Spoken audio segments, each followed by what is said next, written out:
Welcome, everybody. My name is Beth Hillman, and I have the great privilege of being the president and CEO of the National 9/11 Memorial and Museum. I want to thank you all for joining us tonight, in person, and for those of us who are joining us via the live stream. I'm excited to be here in Texas. I haven't been back for a while. I haven't been back since the pandemic, and you brought so many people here with the solar eclipse. I have to say we came in an auspicious moment. I want to offer special thanks to Admiral William H. McRaven. He's brought us to Austin, and he's headlining our program here at the Headliners Club. He's also been a tremendous ambassador for the 9/11 community to Texas and to the world, and we're all better for his service to our nation, to Texas, and to the people of the world. A heartfelt welcome to Georgianne, Bill's wife, and to Nan, his sister, who are also joining us tonight. We're grateful for your support. Tonight, we're going to take advantage of the deep and broad experience of a multi-generational panel. Multi-generational in our age, but also multi-generational in the constituents that we represent who are connected to the stories of 9/11 and what happened then and after. I think that one of the ways we can actually engage new generations is to share the stories of those who experienced 9/11, as some of you here in the room did, and those whose lives were changed by it, and help us translate those stories to new generations of students and learners and people around the world. The 9/11 attacks took almost 3,000 lives, not only from people here in the United States, but from 90 countries around the world. People from Texas were killed that day, 17 people. 4 worked in the Pentagon, 5 were passengers on the hijacked airplanes, and 8 worked in the towers of the World Trade Center. Each of them has a story that was cut short by terrorism. The oldest and the youngest was 31 years old, the oldest was 63, were both born in San Antonio. Carlton D.B. Fife, who was 31, was a financial analyst who boarded a morning flight from Boston to LA on what for him was an unusual trip, a business trip. He and his wife had a 19-month-old son, and he had just learned that she was pregnant. Rosemary Chapa, 63, was a senior management official at the Defense Intelligence Agency at the Pentagon. She had started as a typist at an Air Force post. She was survived by her husband of 45 years. They were married in San Antonio. Her father, 4 siblings, 5 children, and 5 grandchildren. 9/11 had a multi-generational impact from the very start. Before we start the conversation, I just want to note how important it is for us at the 9/11 Memorial and Museum to reach new generations. We're approaching the 25th anniversary of the 9/11 attacks, and will come in 2026.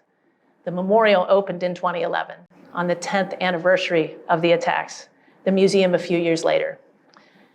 It's dedicated both to remembering the lives of those who were killed that day and supporting the families and communities that were directly affected. That's always been paramount to us. It's also always been important for us to translate their experiences to those who didn't witness them. We're devoted to commemorating, educating, and inspiring. In our first decade, we focused on reaching people who witnessed the attacks, sometimes for themselves, in New York, in Virginia, and in Pennsylvania, or like me, who saw it on TV, one of 2 billion people who witnessed the attacks in the global media that began almost instantly. By the time we reach 2026, 100 million Americans will have been born since 9/11. They didn't witness, and they can't remember 9/11 by themselves. If we don't reach them, they'll miss the opportunity to learn how our nation responded to the attacks. They'll be unaware of the courage and compassion that characterized so many people who came to help in our darkest moments. And they won't know that in moments of crisis and vulnerability, people can come together in really extraordinary ways. Our commitment to never forget also involves a pledge to remember that unity is possible and that people can and will step up when we need them. Learning from people whose lives were changed by 9/11 is one powerful way to engage across the lines that sometimes divide us and across generations. As a parent, as an educator, as an Air Force veteran, and as a steward of the legacies of 9/11, it's especially important to me that we keep looking for ways to remember, that we keep learning more about the past, and that we use that insight to prepare for whatever's coming next. So tonight, I'm excited to introduce our panelists and engage in a discussion about what 9/11 has wrought in their lives and in the world. Time permitting, we'll take a few questions from our in-person audience. I appreciate all the online streaming audience too, but we'll focus on the in-person audience for questions, and I'll make sure our virtual listeners get a chance to hear those questions too. So I'll do brief introductions. I think you already know Admiral William H. McRaven, a leader of our nation's response to the 9/11 attacks. He had a storied naval career. He was appointed as the 9th Commander of U.S. Special Operations Command. He earned 4 stars. He earned the Bullfrog title that is bestowed on the Navy's longest-serving SEAL. And that's the title of his most recent bestseller, The Wisdom of the Bullfrog. After his retirement from the Navy, he served with distinction as the Chancellor of the University of Texas System, and he continues to write books and give speeches that inspire millions. We're proud that he's also a trustee of the 9/11 Memorial Museum. Thank you, Admiral McRaven. Joining Admiral McRaven are Emily Gardner and John Paluska. Emily is a librarian at Caldwell Heights Elementary right here in Greater Austin, and she's a dedicated learner, as so many librarians are. I had a chance to briefly be a librarian back when I was a dean, and can I just tell you, it's a really tough job, and we really need them. And I was in a law school and not in an elementary school, so she's committed to reaching school-age children to help them as they encounter what is so often, as you know, a confusing and chaotic world.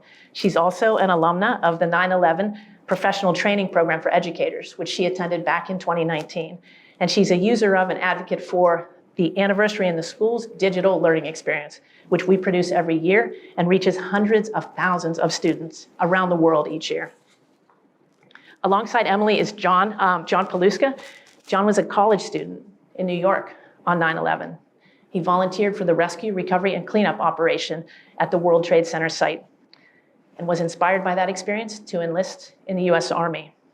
He deployed to Iraq and Afghanistan 7 times.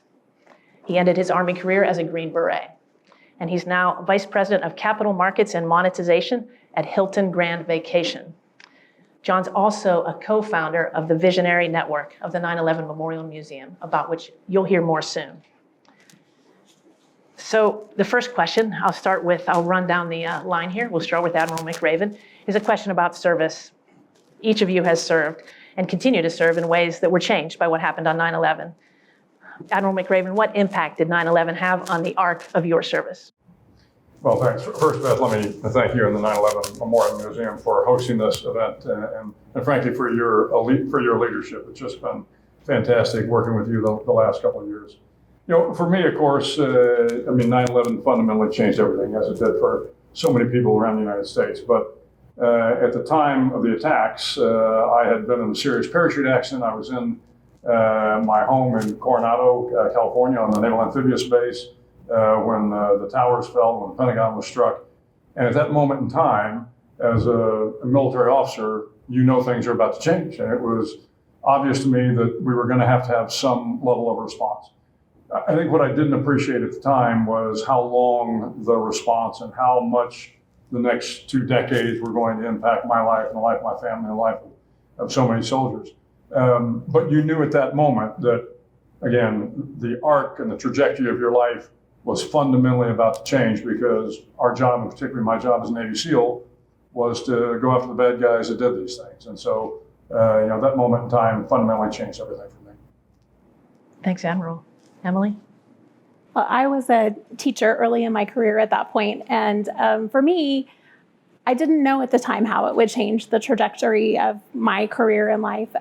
Immediately, I had third graders who needed help processing what had gone on and what they had seen on television.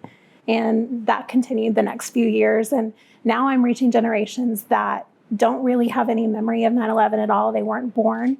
And so for them, they know there were 2 towers. They know there's something about 9/11. And so I have the privilege of working with them and helping them learn about what happened that day, and about all the heroes and the way our country came together during a trying time, and how that can be part of their story as well. Thanks, Emily. John? Yeah, I certainly took a career pivot on 9/11.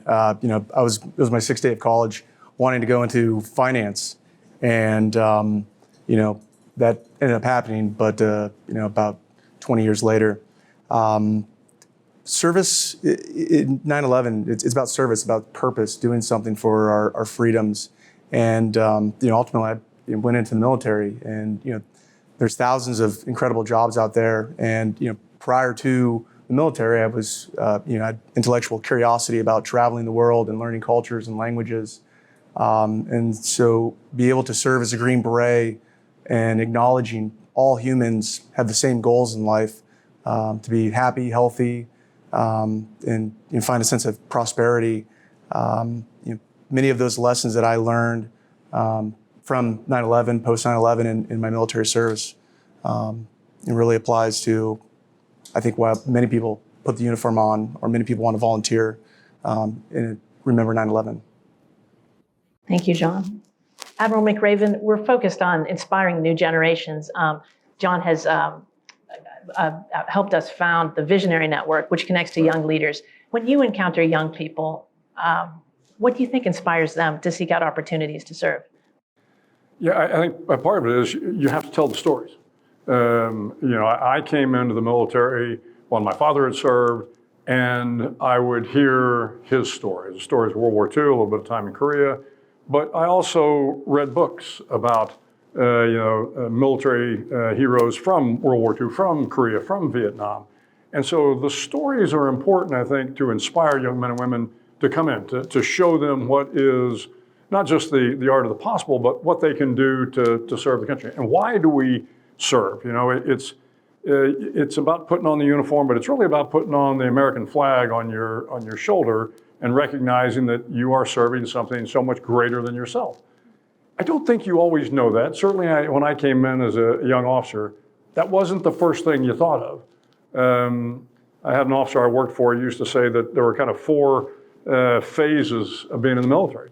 You started off and it was going to be a challenge. And I wanted to go to SEAL training. It was going to be a challenge. Then you make it through SEAL training, and then it becomes an adventure. Now you're traveling around the world. You're jumping out of airplanes, locking out of submarines. And then at some point in time, it becomes a profession. And in the military, it's the profession of arms. And then at some point in time, it becomes a calling.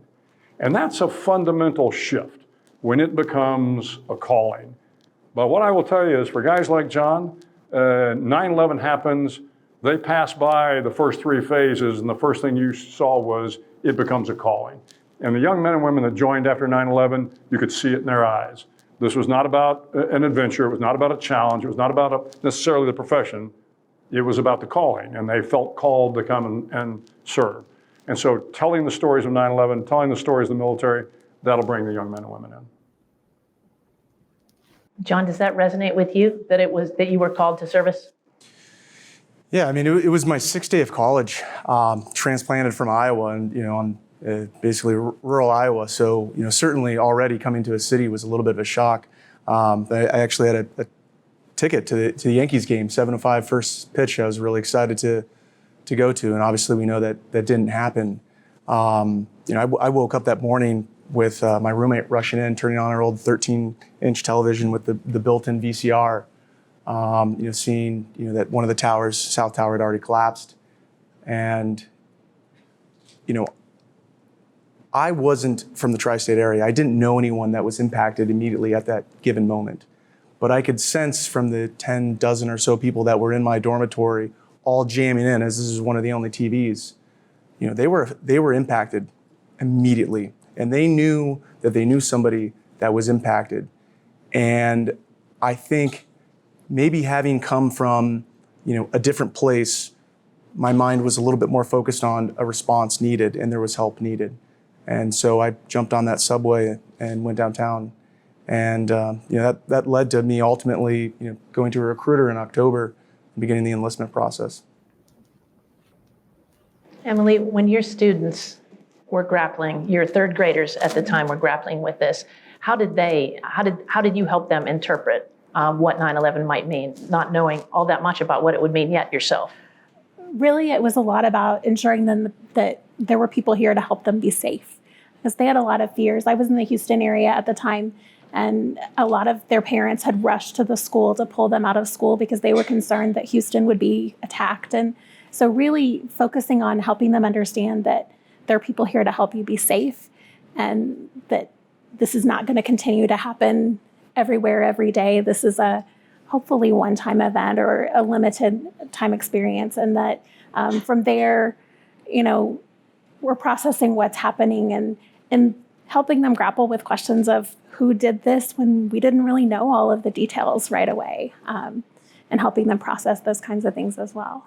And when you teach about it now, what is it that your students want to understand about 9/11? Yeah, they come in not knowing very much at all. And so as we talk to them about what happened on 9/11, we kind of tell it through the times of the day and as each tower is hit. And in some ways, they experience it a little bit like someone who was watching it on TV, and they have the same shock and reactions that I remember people having that day. And immediately their questions are, who did this? Why did they do this? And then could it happen again? Those are the questions they immediately want to know. And I try my best to help them understand, they want to place blame on a certain country or a certain religion. And so we try to target and help them understand this is Al-Qaeda, this is a terrorist organization. And I see students from Muslim backgrounds relax in that moment. And they know that you can tell from their experiences they have felt, even as elementary students, that maybe somehow their family has been connected to this. And so that's really important for part of what I do as well. And have the tools that you get from the Memorial and Museum been helpful to you in trying to translate those lessons to students? Absolutely. I tell everyone that the museum education team is the very best. The Anniversary in Schools digital learning experience has great examples of survivors telling their stories and first responders telling their stories. And those are invaluable to me as an educator to share with students, because those are people who experienced it firsthand. It's not just this teacher telling you about what happened. It's someone who was there or has a connection to the events. And then the lesson plans that are available through the education department as well, helping come talk to kids of all ages about what happened. And they embed so many resources. I feel very comfortable. And especially with the digital learning experience, if they're watching it right around 9/11, the education department live chats with classes. And so as an educator, you don't have to feel like you have to answer all the questions. You can send those questions right on to the education team, and they will send right back beautiful answers to help reassure your students too. I think that takes a lot of pressure off educators as well. Well, I'm grateful you have the courage to reckon with these topics, and that we can have your back actually some of that time too. Can I take you back to one more question on this question of 9/11 in the schools? I used to teach in college and law school and graduate school. I talked about a lot of difficult topics with students because I'm a historian and a lawyer. I never talked with students as young or as inexperienced about the difficult topics that you actually bring to them. And I just think, can you explain how and why you would want to talk about a topic as heavy and as complex as terrorist attacks that happened on 9/11 to the elementary school students that you teach? Yeah, I primarily work with the 5th grade students when we're talking about 9/11. And their social studies curriculum includes standards that want them to be exposed to the war on terror. And so 9/11 fits perfectly into that, and learning about what led up to the war on terror. And so that works well. And then we, like we do with any sensitive topic at an elementary school, we are in contact with families and parents. And we've never had a parent so far say that they didn't want their child to participate. But being in contact with those parents and working with them opens up conversations in their family as well. And so I use a lot of primary sources and photographs from the event and video clips from people who were there to kind of help them experience firsthand what happened. And also then to be critical thinkers about what they see and interpret what they see, and not telling them what to think, but helping them process and think through it themselves. Thank you. And thank you for your service. The pandemic taught those of us who weren't already immediately aware how important it is to have professionals helping us with the education of our children throughout. So I want to turn to higher education and to professional education, actually, with Admiral McRaven and with John. Some people don't think of the armed forces as a place where there's a lot of education happening. But I know in my own experience, it was absolutely a place where there was a lot of learning happening all the time.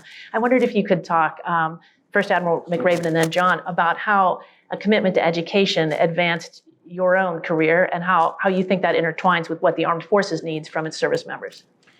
Yeah, well, the Navy initially, I came into the Navy in 1977.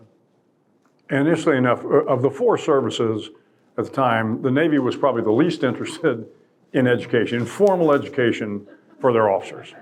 They wanted their pilots to be in the cockpit. They wanted their ship drivers to be driving ships and their submariners to be.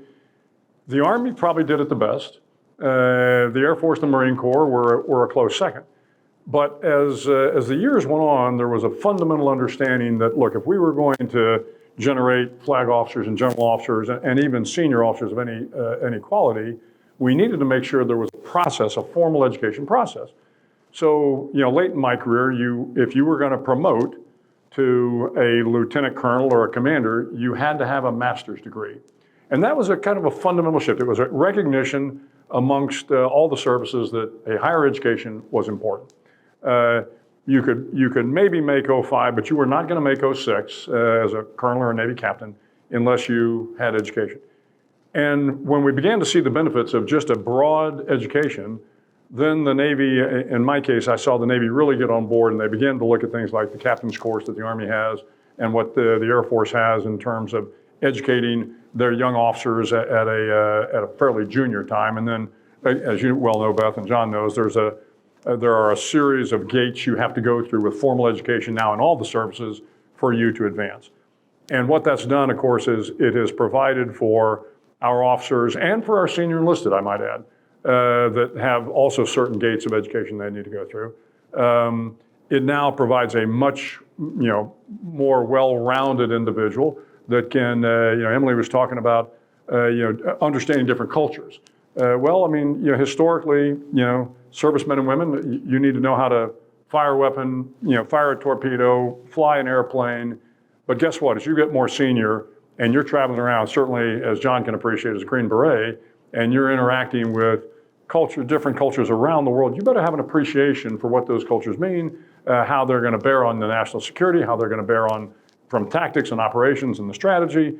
And so this recognition, again, on the part of the Department of Defense writ large, has, I really think, paid dividends. And what you're seeing today is the quality of our officers and enlisted today is so much better than when I came in the late 70s, because we have invested in their education. Thank you. John? First give credit to our educators. That's really where it starts, from the ability to have that knowledge and the curiosity. We learn from history. And, I started enlisted and to move to officer, back in the Army in those days, you had to have a college degree. One, I had an old lieutenant colonel tell me, people go to college, and the difference from enlisted officers is they kind of get that, their fun years out of them. While I agree with that, and I don't think they said it just like that, did they, John? Might have been over a few drinks, but I have to give credit to understanding history and how to move forward from that. My degree when I set off at Fordham University was finance and business. And I ultimately ended up graduating with the degree, only one in my class, in individualized studies. So I felt like I left with a degree in humanities. Working with the deans to be able to take Arabic language courses or study different religious offerings that they gave. And so really it stretched the imagination that you can be more cohesive on a team and offer that outside thought. And John, did you need language training in your service career? Yeah, so all Green Berets speak foreign languages. I was formally trained in Russian, and throughout my other personal studies, have learned a couple other languages, including Arabic. My own experience very much echoes what you just heard. So in terms of the kind of education that the Air Force opened to me, I never thought I'd have the kind of educational opportunities that I did when I was in the service. I was able to go to more expensive school than I thought I could afford because I had an Air Force ROTC scholarship. I was able to go to graduate school that, again, I wouldn't have been able to afford because I had an Air Force Academy scholarship to study and then go teach at the Air Force Academy. And it really opened doors for me that were extraordinary. And then in my time in service, I I went to space operations school. It was called undergraduate space training back when there was a post at Lowry Air Force Base in Denver. And I had a chance to learn all sorts of aspects of space operations prior to taking that assignment. And then I trained people as orbital analysts in the Air Force. So there's a constant emphasis on that kind of training that I think sometimes we lose sight of. I will say I'm not sure there was much training that prepared any of the leaders across all the civilian agencies and all the military responders for what happened on 9/11. And I'd love your thoughts about what you think we learned, what you learned from 9/11 in terms of how to respond to a crisis. Yeah, well, from the military standpoint, I think we actually had a good idea of how we needed to respond militarily. So it was, Emily pointed out, at first we weren't exactly sure where the attacks came from. Once we realized it was Al-Qaeda, once we realized bin Laden was in Afghanistan, then the military does what the military does. I mean, we immediately build a plan, we organize the forces, we figure out how we're going to strike, we're going to figure out how to move into Afghanistan. And all that went, frankly, according to plan.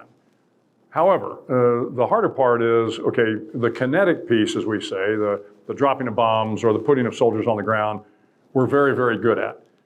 The cultural piece comes with more challenges. So now that you're on the ground and you've got to work with the village elders and you've got to spend time out in the rural areas of Afghanistan and you're trying to understand the cultures, that's when, again, the large military, the broad military, we had challenges. Again, as John pointed out, Army Green Berets, this is what they were built for, and they're exceedingly good at it. Our ability to put Green Berets on the ground that have the language skills, that have the cultural skills, that can talk to the village elders, that can build consensus, that can kind of win the hearts and minds. This part on the special operations side, we did pretty well. But it was interesting to see because the young men and women that came in, because our military had downsized quite a bit prior to 9/11, as Secretary Rumsfeld at one point in time said, hey, we've got the force we've got.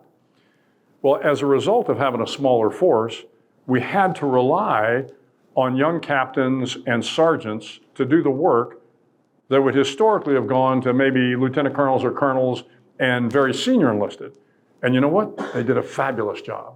I mean, once we got them on the ground in Afghanistan and Iraq, the American people would be exceedingly proud of these young soldiers, sailors, airmen, Marines, foreign service officers, intelligence officers that got out in the field and through their own initiative, through their own, desire to do the right thing, they excelled. I mean, Army captains that were essentially mayors of small villages in Iraq and Afghanistan, sergeants that were running complex operations that, again, historically would have been run by other forces. And it really did showcase and highlight the quality of the men and women that certainly are in the service. So, it's a long answer to your question, but, the military aspect, the kinetic aspect of it, and the response right after 9/11, we knew how to do that. The longer part of now we're in Afghanistan, then later in Iraq, that became more challenging. But once we got the soldiers on the ground and they understood what was required of them, they actually did a really remarkable job. Thank you, Admiral. John? Certainly, I'm not going to argue or debate anything military or tactical level from the man who led the bin Laden raid.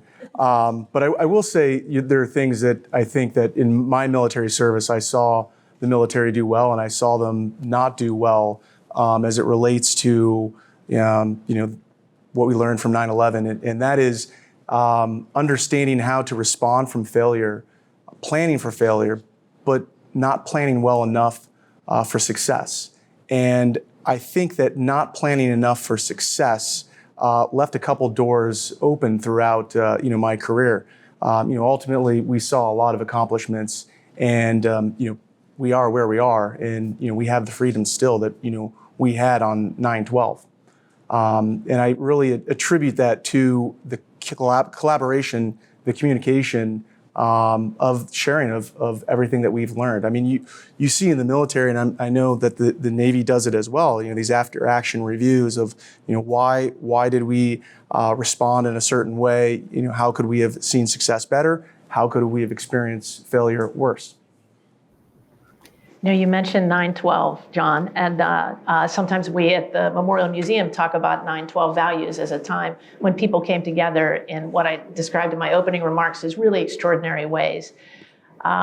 some doubt that people would come together in the face of a crisis now. What are your thoughts about the potential response to a crisis and how we could bring people together across the lines that often divide us should something as challenging as 9/11 occur again?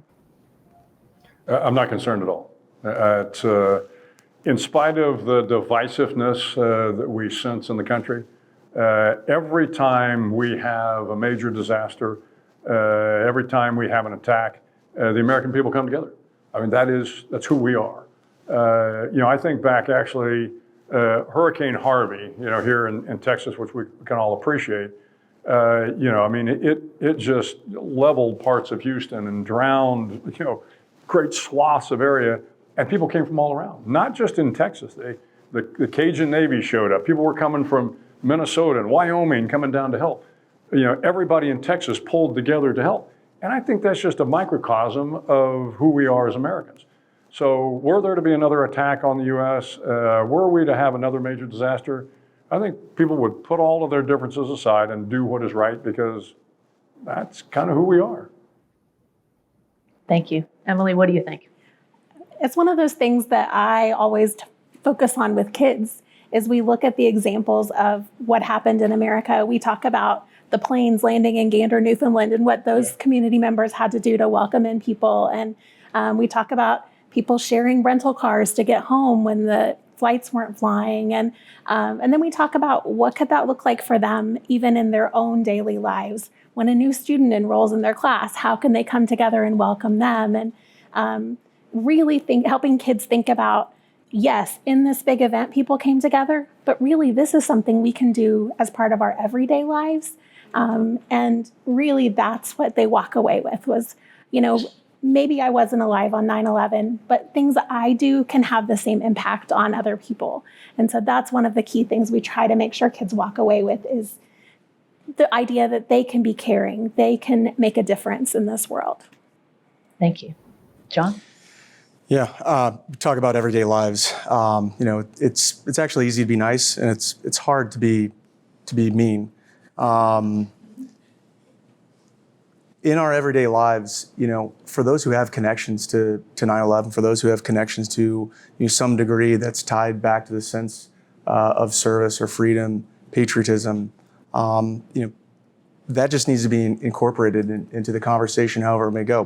I've had conversations with coaches, school teachers, church mentors who have, stated, right now it's not a time to serve in the military because of what's going on. And I think that the young leaders, they're able to have, that freedom of knowledge, and they see the opportunity that there is to serve and how important it can be. And if there was a 9/12 or 9/11 and subsequent 9/12, I agree with the Admiral. Americans and around the world would step up with their service. Thank you. So for those people who do step up, this is a question particularly for Admiral McRaven and John, but Emily, you should feel free to jump in too. For those people who do step up to respond, the burdens of a crisis often weigh much more heavily on the people who are closest to that response. So as far as 9/11, we are reckoning now with the long-term impact that we did not anticipate at the time of that crisis. The 9/11 advocacy community has rallied to actually gain recognition of and support for the many people suffering from 9/11 related health effects created by the collapse of the towers, the attack on the Pentagon, the crash in Shanksville. Many thousands, in case these numbers are just shocking when we share them, many thousands more people have died from the aftermath of 9/11 than were killed on 9/11 itself. To give you one number that's particularly striking, the NYPD, the Police Department of New York City, had 23 officers who were killed on 9/11. 15 times that many have died since from 9/11 related health effects, respiratory, GI, cancers. Every cancer is tied to the toxic effect of 9/11 now. One of the NYPD officers who was killed or who died from 9/11, was killed by 9/11 related health effects, was a detective named James Zadroga. Detective Zadroga died in 2006 at the age of 34 and was posthumously honored in a statute that actually extended and expanded healthcare for people suffering from 9/11 related illnesses. So a question for our panel here is, what have we learned from this experience at 9/11 about caring for the people who suffered the physical and mental toll of the heaviest of burdens of the crises that happen in war and at times like the 9/11 attacks? Yeah, I think the hard part is, to your point about 9/12, people assume that, well, the event is over. Okay, there's some cleanup to be done, but the event is over. It's a little bit like saying, well, we've withdrawn from Iraq, we've withdrawn from Afghanistan, so we're kind of done. No. I mean, it's everybody that spent time in Iraq and Afghanistan and other places around the world, going after terrorists on the global war on terrorism, they're not broken. I'm always quick to point out, look, you come back from war, you're not broken, but you are changed. And in some cases, as we're seeing with the veterans, the veteran suicide rates are higher than their civilian counterparts. You've got veterans coming back with PTS and a lot of issues that we just, a little bit like after 9/11, maybe we didn't understand the science behind it initially. And now what we're starting to see with a lot of veterans is, these kind of micro concussions and blast injuries and the effects on personalities. So I don't think you can just have a line in the sand and say, okay, well, this was the event, this was the result of the event, this is what we need to do to take care of people. All of these events, and I mean, it doesn't have to be a 9/11, but all these events you see, there are going to be some prolonged and protracted health problems that come after that. So I think when we have something like that, we need to be open to the idea that, look, more is coming. And whether this is funding, money for the VA in our case, in the military, or money that supports the 9/11 victims and their families and those that are grappling with this, the population, the public needs to know that these are long-term problems, and we're going to have to work hard to take care of our fellow citizens or those that were involved in these events. None of it just stops when the events are over. Thank you. John?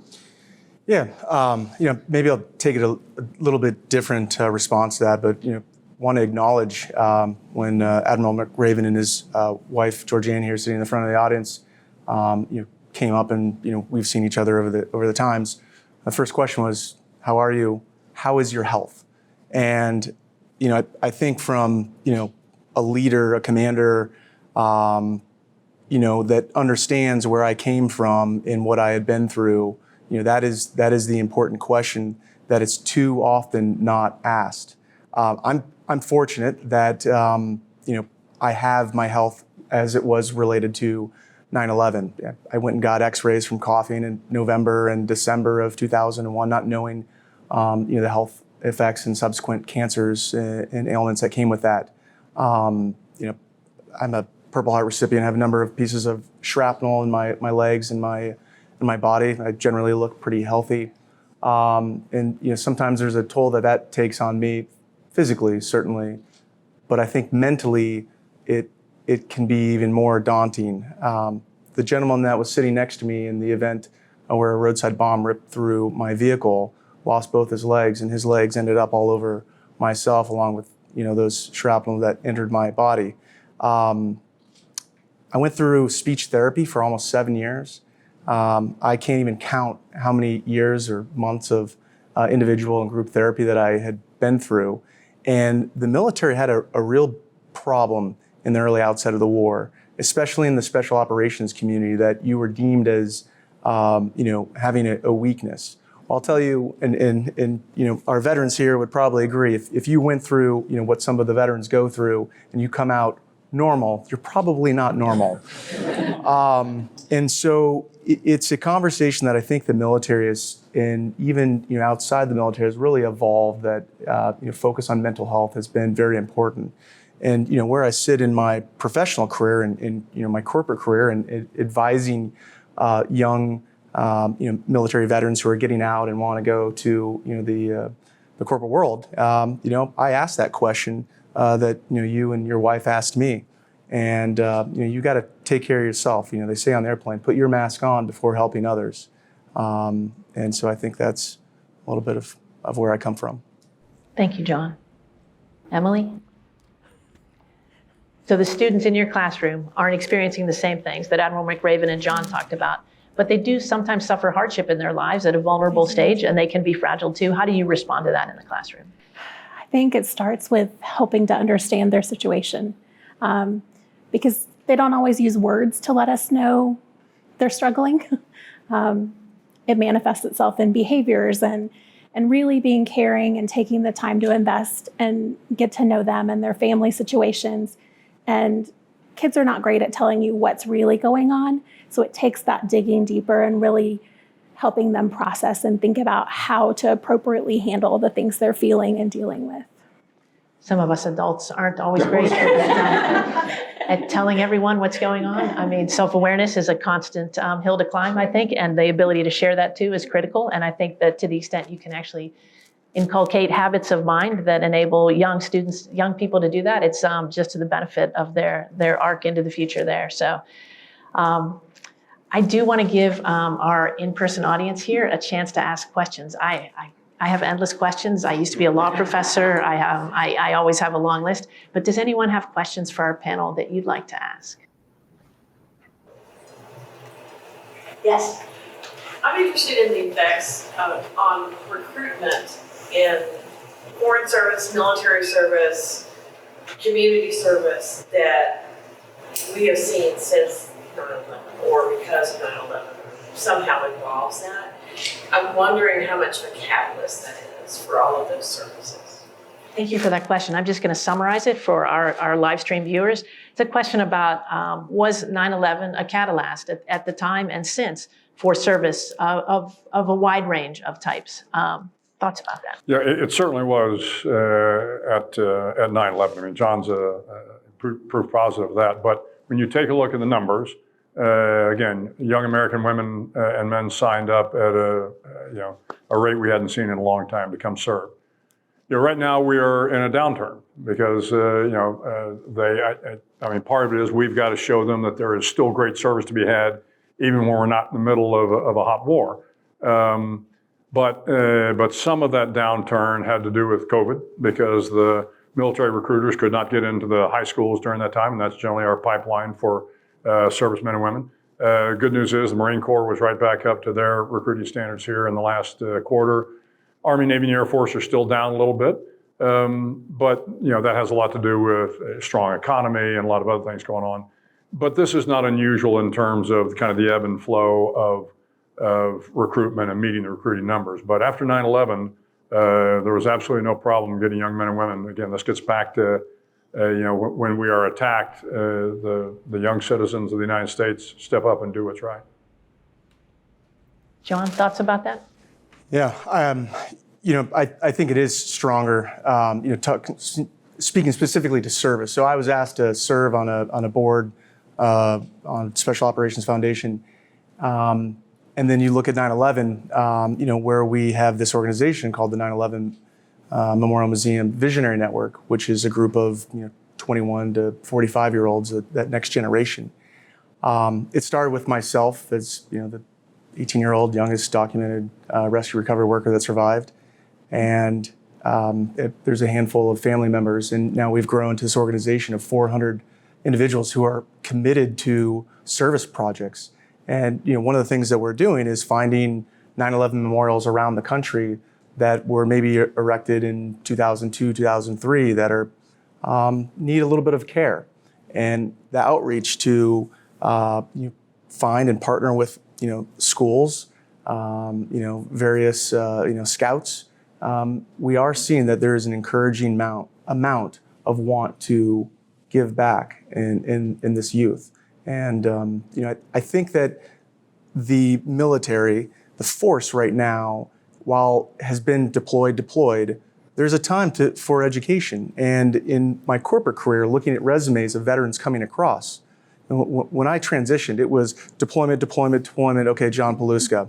And now it's maybe a deployment, look at all these unique, opportunities, got their bachelor's degree as an enlisted, got a master's or two while they're an officer.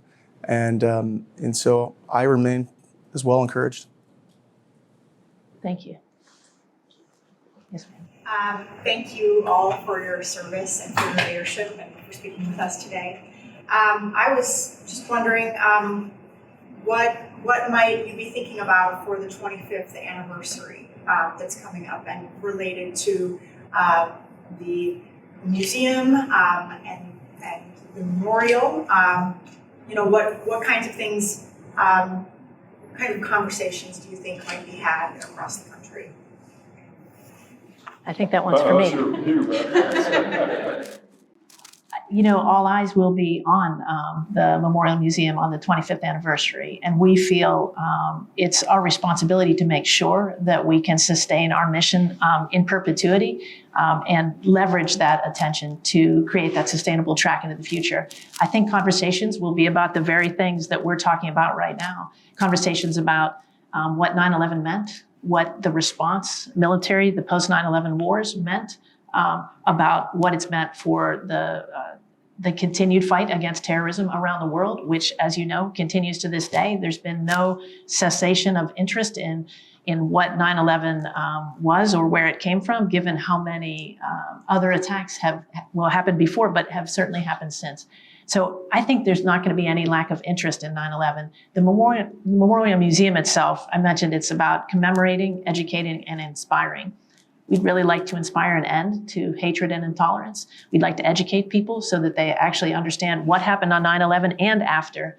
And we want to commemorate the people who were killed that day, the lives they lived, as well as the way in which they died, which we think it's important to remember too. And then the impact on their families and communities, which, as we just talked about, just continues to last. Institutionally, for the Memorial Museum itself, we have some particular goals around the 25th anniversary. We want to raise a lot of money so we can continue to have a bigger impact. We can't produce the digital learning experience in the schools without support from our supporters. We also want to make sure that visitation to the museum stays strong and that we continue to reach more students. We want to reach 20 million students by the time we get to the 25th anniversary in 2026. And that's no easy task. We need your help.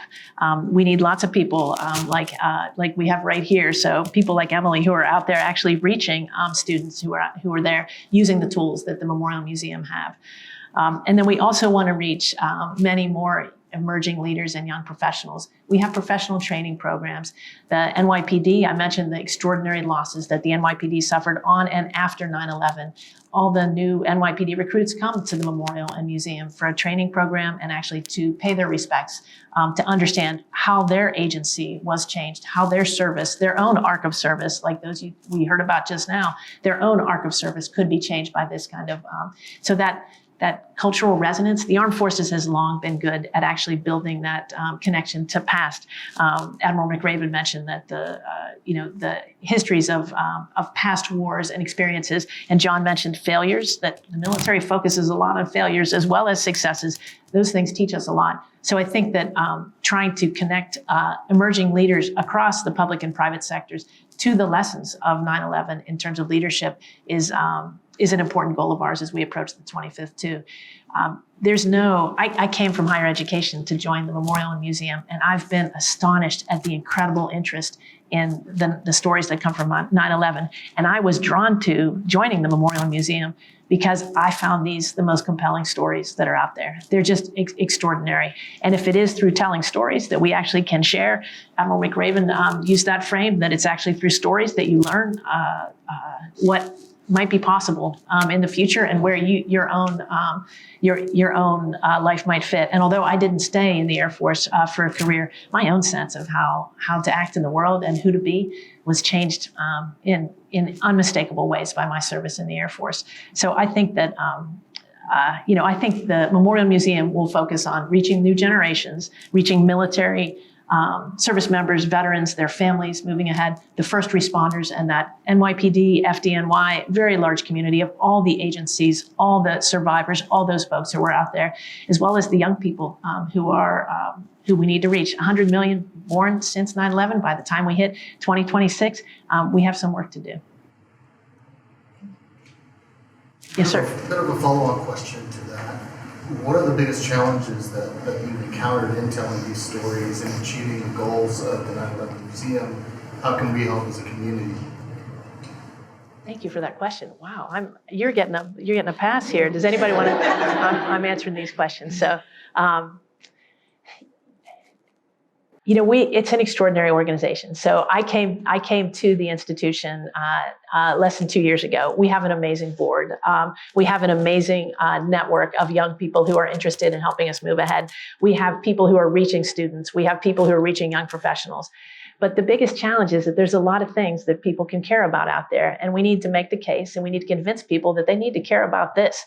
And I think that learning about 9/11 can inspire people to service. To the first question that we had here, I think it can inspire people to serve across not only the armed forces and not only in the uniformed first responder agencies, armed forces, national intelligence agencies, but it can inspire service in the schools. It can inspire social service. It can inspire medical service. And we need all that as we try to encounter what's coming next. So to me, I guess we need to make the case powerfully that 9/11 is a place that can bring people together. I opened by talking a little bit about unity and how important I thought it was that we remember 9/11.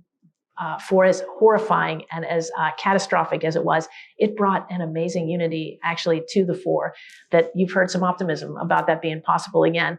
I don't want to wait until we have a crisis to bring people together. And the 9/11 Memorial Museum is a place that everybody comes. There's the flags of all 90 nations right when you walk into the museum, from which people were killed on that day. It was an attack on the World Trade Center, not only on New York City, and it was attack as well as being an attack on the United States. I just think that the hardest part for us is to distinguish ourselves and make sure we stay connected to those communities that are out there that can benefit from what we're doing. But we really do need your help. We need to reach more people. I don't think enough people in Texas know about us.